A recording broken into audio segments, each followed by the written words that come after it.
안녕하세요. 이번 시간에는 점점 악성 코드에서 기본기로 요구되는 API 리졸빙에 대해서 살펴보도록 할게요. 이번 시간에 대한 목표는 총 3가지입니다. 첫 번째는 API 리졸빙에 대한 이해, 두 번째는 이해한 것을 WinDBG로 실습을 해볼 거고, 마지막으로 악성 코드에 어떻게 적용이 되는지 그 사례에 대해서 분석을 해보도록 하겠습니다. API 리졸빙은 실행 중에 DLL과 그 다음에 API에 대한 주소를 획득하는 과정을 말합니다. 지금 화면에 보이다시피 어떤 악성 코드가 있는데 지금 DLL이 한 개밖에 없죠. 저희가 많이 알고 있는 커널 32 DLL, 그 다음에 NTDLL 같은 DLL 라이브러리가 보이지 않고 이것에 따라 악성 행위라는 API 함수도 볼 수가 없습니다. 그렇기 때문에 샌드박스나 백신 그리고 수도 분석을 쉽게 우회하는 장점을 가지고 있습니다. 그렇기 때문에 저희 분석가 입장에서는 악성 행위를 하는 윈도우 API나 DLL이 없을 경우에 API 리졸빙을 의심을 해봐야 됩니다. 이걸 한번 눈으로 한번 봐보도록 할게요. 이번 시간에 대한 샘플은 여기 애니론에서 다운로드 받을 수 있습니다. 다운로드 받은 샘플을 dictate it easy로 한번 봐보도록 할게요. 지금 보이다시피 Visual Basic으로 지금 컴파일이 되었고 패커는 발견이 되지 않습니다. 그 다음에 임포트를 보면 방금 발표자에서 봤듯이 DLL 라이브러리가 하나밖에 발견이 되지 않습니다. 그리고 API 함수들은 Visual Basic이랑 관련된 함수들밖에 발견이 되지 않아요.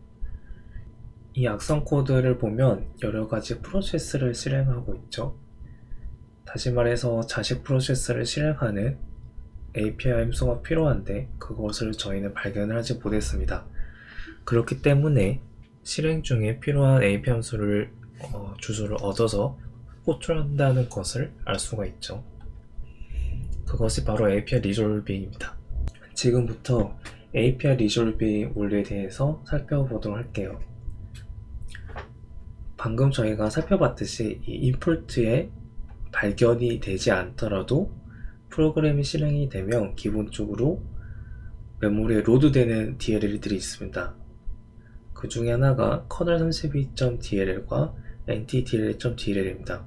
이 특성을 이용해서 메모리에 로드된 이 kernel32dll과 ntdll 라이브러리의 주소를 얻은 후에 API 함수를 가져오면 악성 행위를 할 수 있겠죠.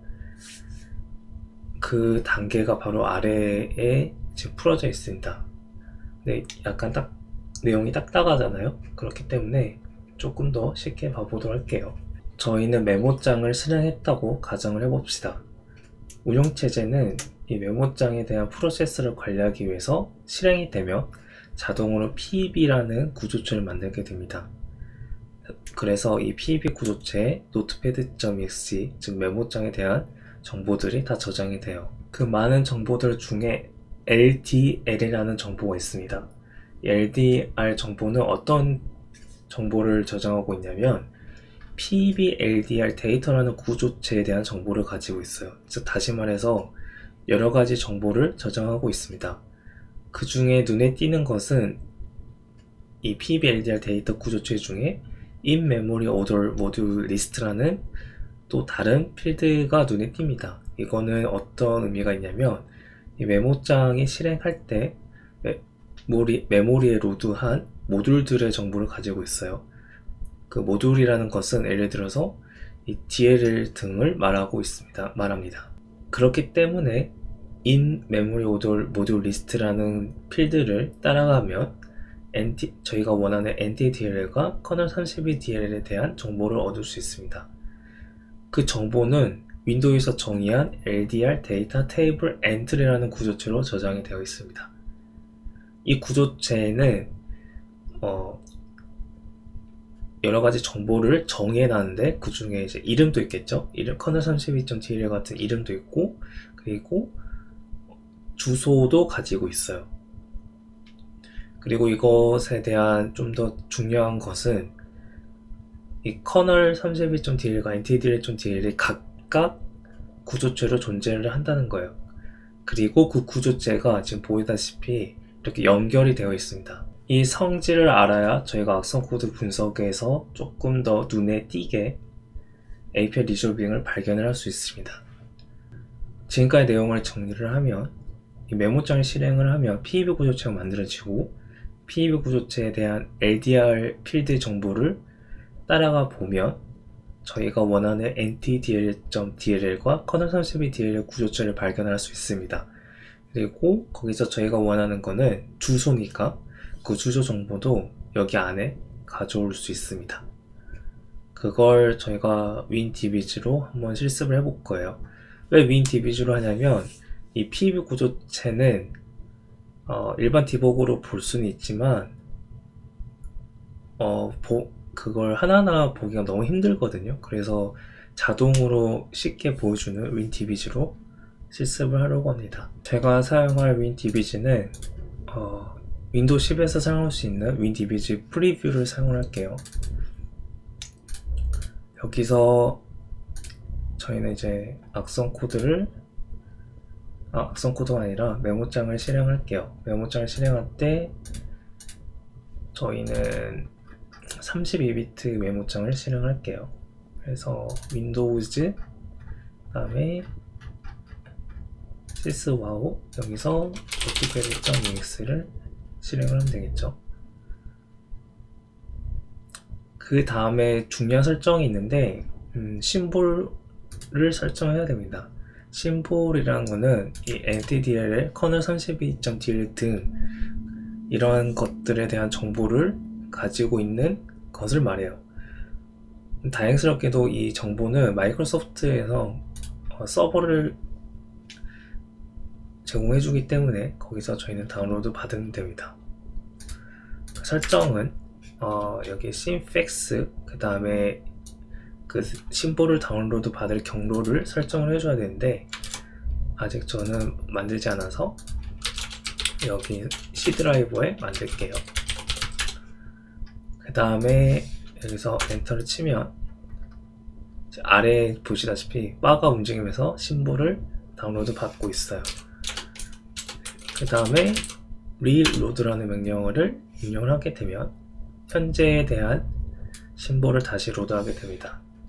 여기까지가 준비가 끝났고 그 다음에 여기서 고를 누를게요. 그러면 메모장이 실행이 되겠죠. 그 다음에 브레이크를 누르면 이제 일시중지로 됐기 때문에 메모장은 이제 실행이 안 됩니다.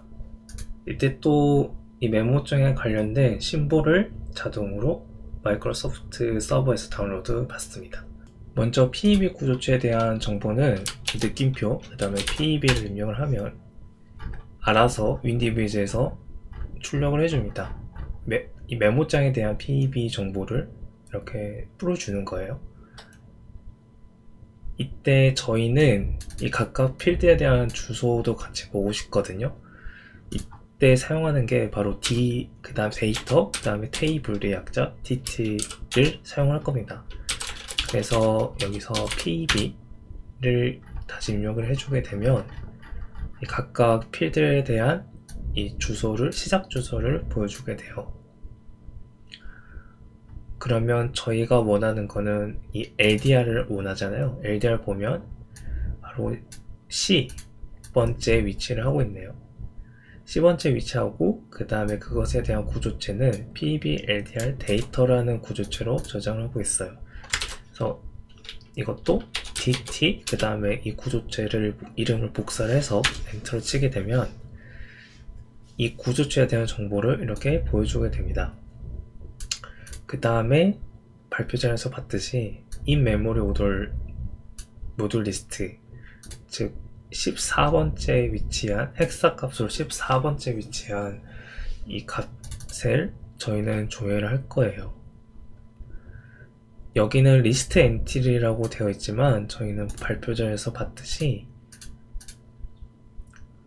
LDR 데이터 테이블 엔트리 이렇게 저장이 되어 있습니다.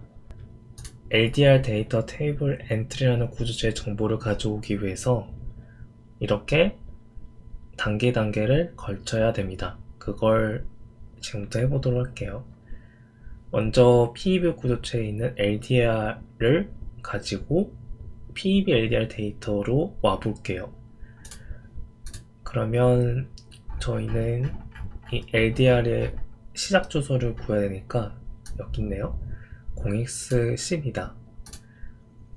그래서 PEB 플러스 0xC를 하면 되는데, 여기 이렇게 하면 윈디비자 인식을 보대요. 그래서 이거를 저희는 이렇게 따라가는 거잖아요. 이렇게 따라가는 거니까 포인터 개념이 됩니다. 이거는 C 언어를 좀 해보신 분들이라면 이해를 가질 거예요. 이렇게 여기 있는 값을 따라가는 거니까 포인터의 개념이 돼서 포인터의 약자인 POI를 적어주셔야 돼요. 그리고 이 PEB는 윈디비자에 대한 고유 변수잖아요. 그렇기 때문에 이렇게 적어주셔야 됩니다. 이렇게 적어주시고 엔터를 치면 not found라고, 심볼 not found라고 되잖아요. 지금 이게 어떤 상태냐면 이렇게 화살표로 따라가서 여기에 도착을 했지만 이 데이터에 맞는 출력을 못 찾은 거예요. 그렇기 때문에 그 출력도 저희가 정해줘야 됩니다.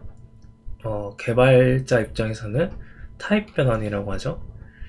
그래서 그 타입 변환은 이 LDR의 이 타입을 적어주시면 돼요. 그래서 DT 뒤에 그 다음 타입 그리고 그 주소를 적어주시면 메모장에 대한 PEB LDR 데이터의 구조체가 나오게 됩니다. 저희는 이제 여기까지 왔으니까 그 다음 단계 여기를 가야 돼요. 똑같이 여기에 대한 포인터를 따라가서 여기에 도착을 하면 됩니다.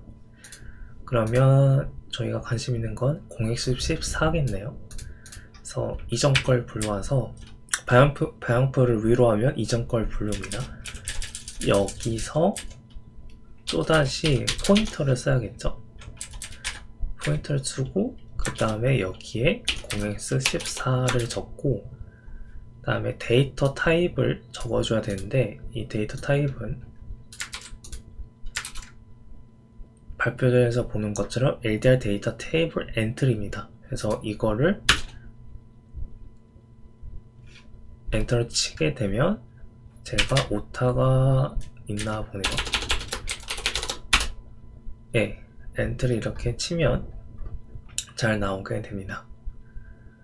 그러면 여기 물음표가 여기 뜨죠. 메모리 리드 에러, 다시 말해서 에러가 표시가 되는데 여기 위에 두 개가 있잖아요. 이 두 개는 이 발표자에서 본 것처럼 이 포인터에 해당이 되기 때문에, 그러니까 연결시켜주는 그것에 대한 정보가 되기 때문에 위에 8바이트는 빼줘야 돼요. 그래서 여기서 -8을 해줘야 됩니다. 그러면 완벽하게 이렇게 정보가 출력이 됩니다. 모듈은 DLL 뿐만 아니라 자기 자신도 하나의 모듈 취급이 돼요. 그렇기 때문에 notepad.ex가 지금 제일 첫 번째로 모듈 정보가 출력이 됐네요. 그러면 저희는 이제 따라가면 돼요. 이 화살표 다음 LDR 데이터 테이블 엔트리를 따라가서 kernel 32.dl과 ntdl.dl을 찾아보도록 할게요. 그것에 대한 것은 이 in memory orderings, 즉 다시 말해서 이것이 가지고 있는 값을 가면 다음 모듈 정보가 있는 것입니다. 그것에 대한 정보는 여기 있네요. 0x28d3ff0 이거를 복사를 해서 방금 썼던 걸 그대로 사용할게요. 그러면 nt.dl이 나오고 여기 아래도 8바이트를 빼줘야 제대로 정보가 나오겠죠. ntdl.dl이 이렇게 출력이 됐습니다. 다음 모듈로 온 거예요. 여기 notepad.ex에서 여기 가리키는 곳으로 여기로 점프한 겁니다. 그 다음에 저희가 또 찾아가면 kernel 32.dl이 있을 확률이 있겠죠. 그래서 이걸 또 복사를 해서, 잘못 복사했네요. 이걸 복사를 해서 ES8을 하고 입력을 해주게 되면 kernel 32.dl이 나오게 됩니다. 바로 이게 DLL 리졸빙이고, 좀 이따가 API 리졸빙을 해볼 거예요. 그러면 이게 어떻게 악성 코드에 적용이 되냐, 그걸 한번 봐보도록 하죠. 이제 저희 실습할 악성 코드를 이제 실행을 한 제일 처음에 초기 화면입니다. 일단 이번 시간에는 이런 안티 디버깅이나 언패킹은 다 무시하도록 할게요. 여기 제일 아래 쭉쭉 내려가 보면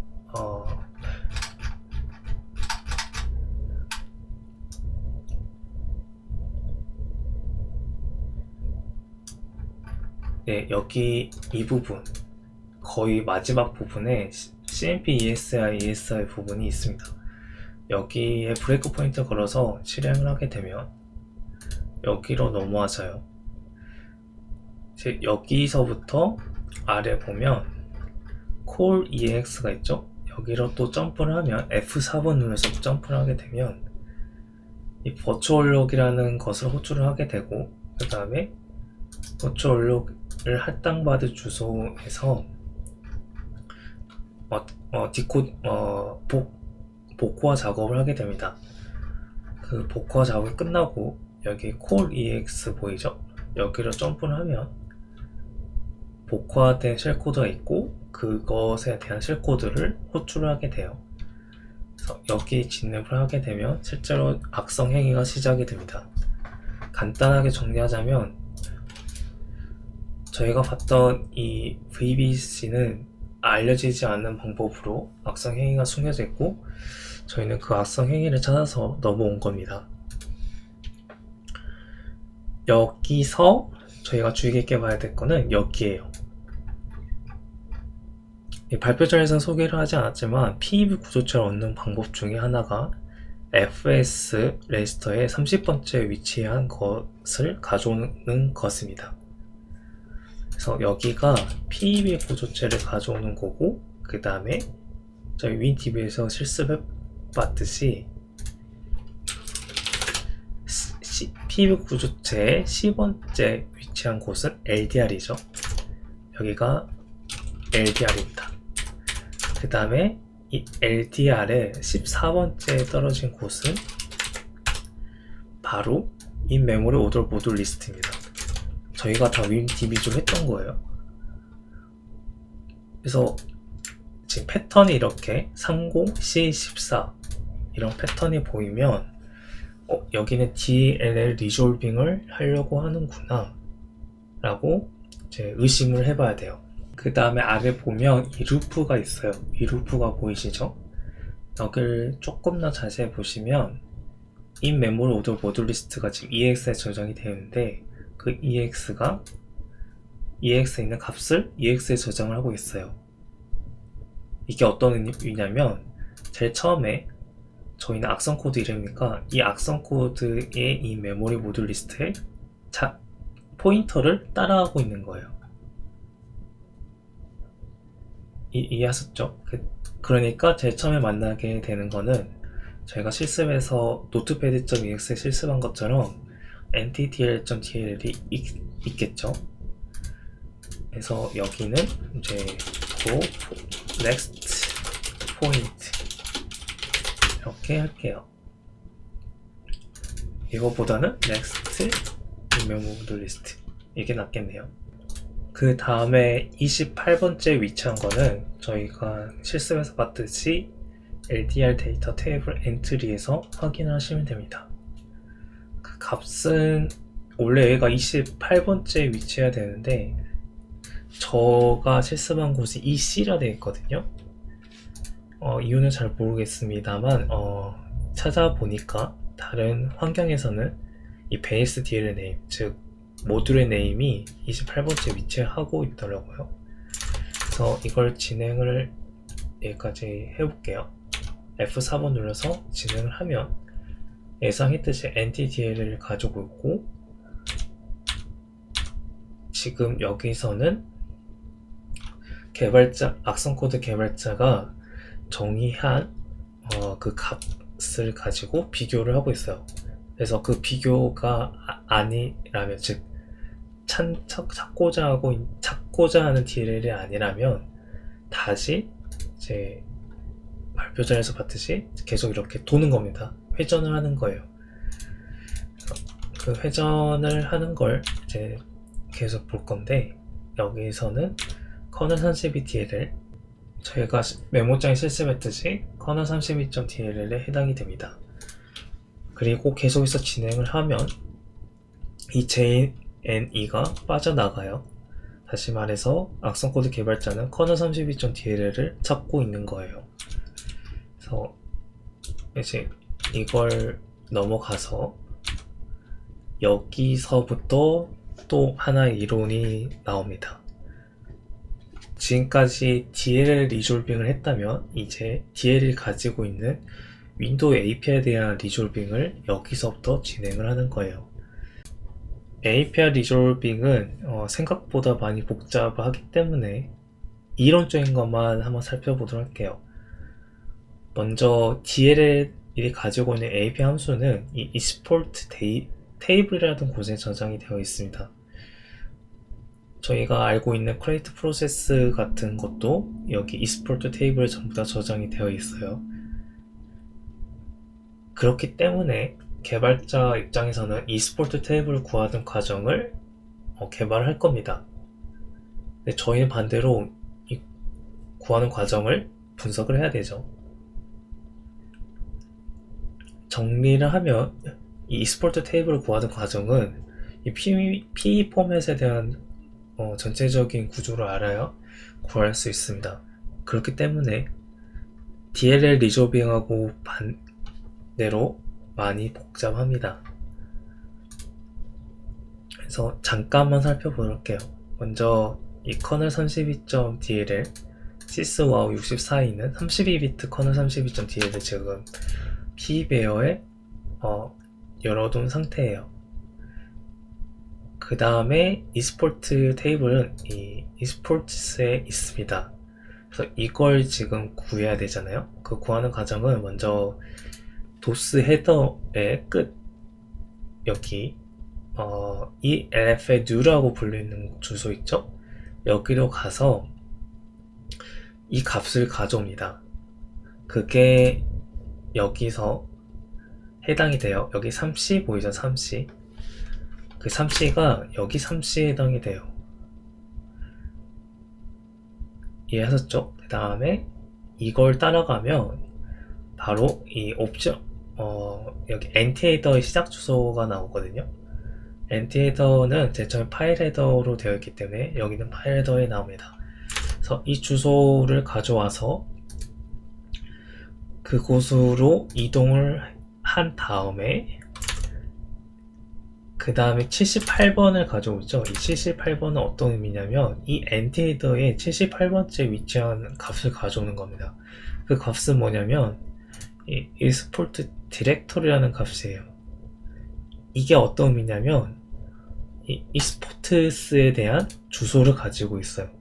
그래서 이걸 지금 가져온 거예요. 얘가 exports address 얘가 get empty header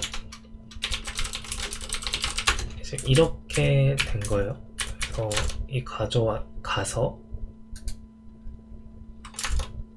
그 다음에 이 어떤 값을 읽고 아마도 타임스탬프일 것 같은데 이거 아니면 이걸 것 같은데 이거 또 가져오고 그 다음에 아니네요. EBP 있는 값을 가져오니까 이거는 무시해도 되고 그 다음에 EX 플러스 18이 있는데 이 18이 어떤 의미냐면 여기 number of functions 있죠. 이 값을 가져오는 겁니다. 이게 어떤 역할을 하게 되냐면 커널 32.dl을 가지고 있는 API 함수의 개수예요.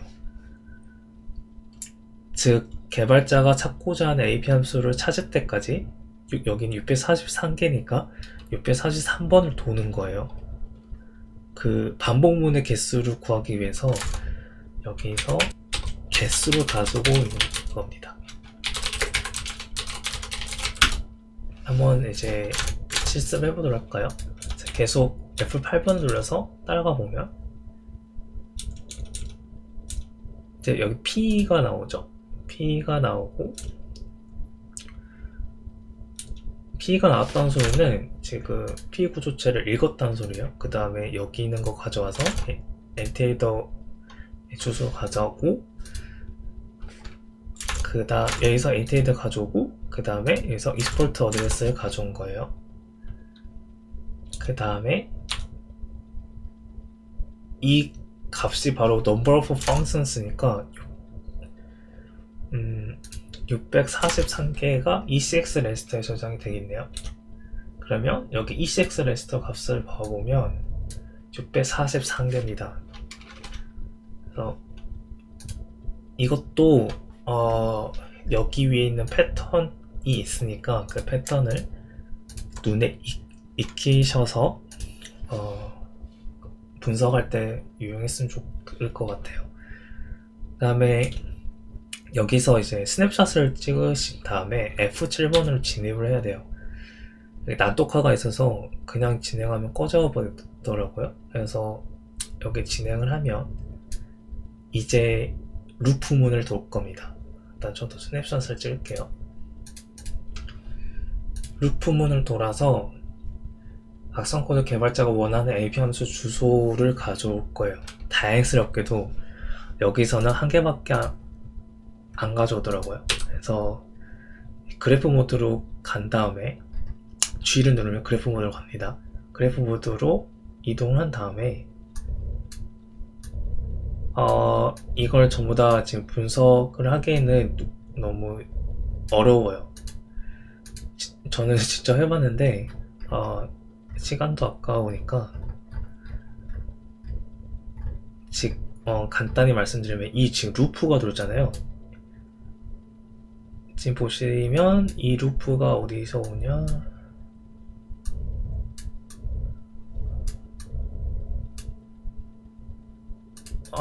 여기네요. 여기서 이 JN에 따라서 이 루프가 가잖아요. 그래서 이 루프를 보고 API 함수를 찾는 과정이구나, 이렇게 생각을 하시면 됩니다. 그래서 여기가 API 루프라고 이렇게 지정할게요. 그 다음에 여기가 API end.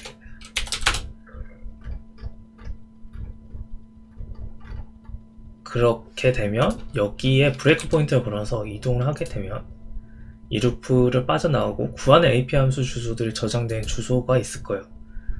여기선 다행히 한 개이니까 이 EDX 레지스터에 가져오고 하는 주소가 저장이 됩니다. 그러면 get pro 어드레스를 가지고 왔네요. kernel32.dl에서. 그러면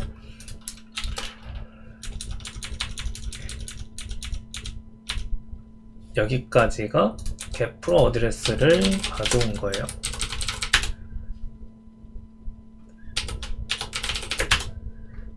저도 스냅샷을 한번 더 찍고, 그리고 가져온 get pro 어드레스를 이제 사용을 할 겁니다. 지금까지 계속 리졸빙 계속 하고 있는 거예요. 끝난 게 아니라. 이 get 프로세스 어드레스를 가지고 어떤 역할을 하게 되냐, 어떤 행위를 할 거냐면 이거 자체가 API 함수 주소를 가지고 오는 역할을 하게 되거든요. 그래서 이 함수의 콜 부분에 진입을 하게 되면 이 get 프로세스 어드레스를 사용해서 사용하는 함수를 이제 관찰하시면 됩니다.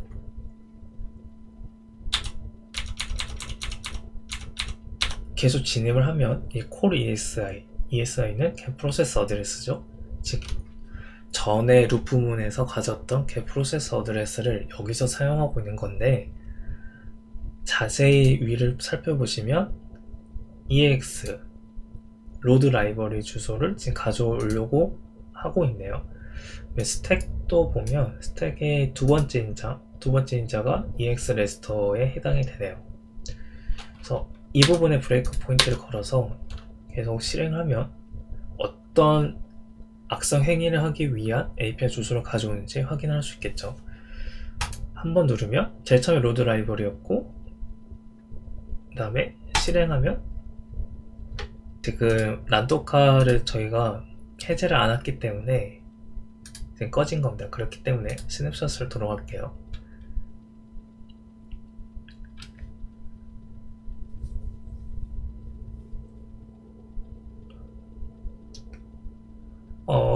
이 악성 코드 같은 경우에는 난독화도 있을 뿐만 아니라 안티 디버깅이 있어서 이렇게 꺼져 버립니다. 그래서 저희는 예상한 게 일단 get 프로세스 어드레스를 찾았으니까 get 프로세스에 브레이크 포인트를 걸게요. 이렇게 브레이크 포인트를 걸고 실행하게 되면 걸렸죠. 여기서 스택을 확인을 하시면 됩니다. 그러면 여기 지금 이 나도카 때문에 리턴 주소가 지금 꼬였는데 저희는 세 번째 인자를 보시면 돼요. 세 번째 인자가 EX 레지스터에 지금 값이 저장이 되었거든요. 제일 처음에 봤던 로드 라이브러리가 여기서 보이고, 그 다음에 두 번째는 terminate 프로세스가 보이고, 세 번째는 inner windows, 그 다음에 anti protect virtual memory, dbg breakpoint. 이거 같은 경우에는 attach 있죠. 그 디버거인의 attach를 방해하기 위한 설정을 할 때 많이 사용합니다. 실제로 이 악성 코드가 실행이 된 후에 attach를 하면 attach가 안 돼요. 그 다음에 이것도 attach 설정할 때 사용하는 함수고, 마지막으로 anti-set information thread까지 주소를 가져오고 실행하면 이제 꺼집니다. 그러면 정리를 하면 저희가 get 프로세스 어드레스 브레이크 포인트를 걸어서 가져온 주소들 있죠. 그게 바로 진짜 악성 행위에 사용된 API 함수들이에요. 그래서 그걸 정리를 해서 보고서에 잘 쓰시면 됩니다.